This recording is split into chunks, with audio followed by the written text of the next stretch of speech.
Hey, we're on. All right. Folks, welcome back. I am Clayton Arnett, and today we have some wonderful news. We're back with Channel 7 World News, local news, and international news. Today, a new report has come about an outbreak in Argyle Middle School. Barbie bungee jumping. I've certainly never heard of it before, and I'm sure you haven't either. It is used as an algebra project and lets the kids learn more about math. It was also used as a contest to see whose Barbie could reach the closest to the ground without any injuries or fatalities, especially to the head. Instead of bungee cords, the kids used rubber bands. Many things come into play here. Number of rubber bands, size of rubber bands, the way you tie the rubber bands together, and a few others. Here's one of the closest drops from Mrs. Baker's 6th period algebra class.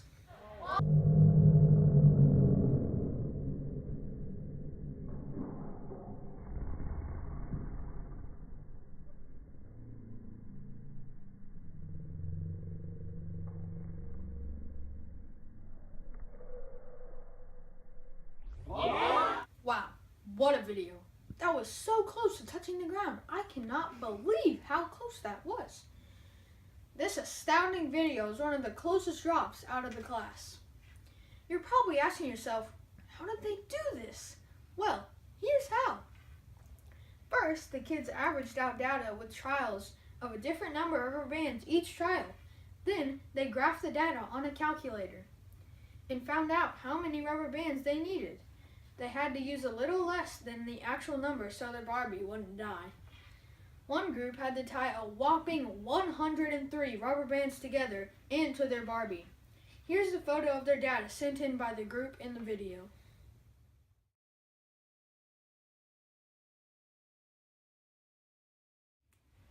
And we're back. Now we have one of the group members from the video that we watched earlier, and I will be interviewing him.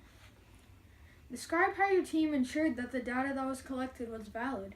My team used a slow motion video to ensure that the data collected was accurate and collected multiple points to find the average of the data that we collected. We were very accurate and successful. Describe how your team recorded your process and your findings. We created a table to input our data into the calculator and created a line of best fit to accurately find a line that fits the data. Describe how your team incorporated the concepts of linear equations into your design. We created a linear equation to find out how many rubber bands we would need to use to make the Barbie survive.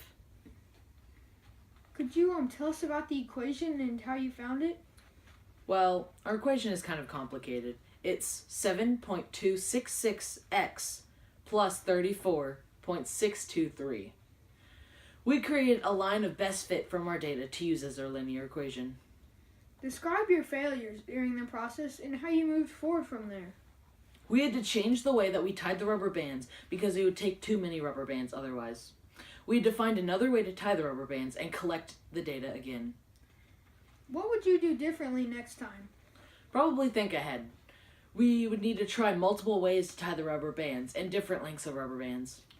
What is your next journey? What is your group's next project, and how do you think you will use math? We were looking at the Power Ranger slingshots.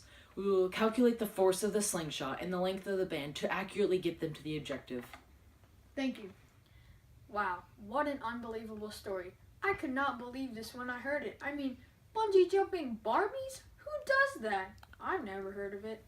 Well, that sums it up for this story. I'm Clayton Arnett from Channel 7 News, and until next time, we'll see you later.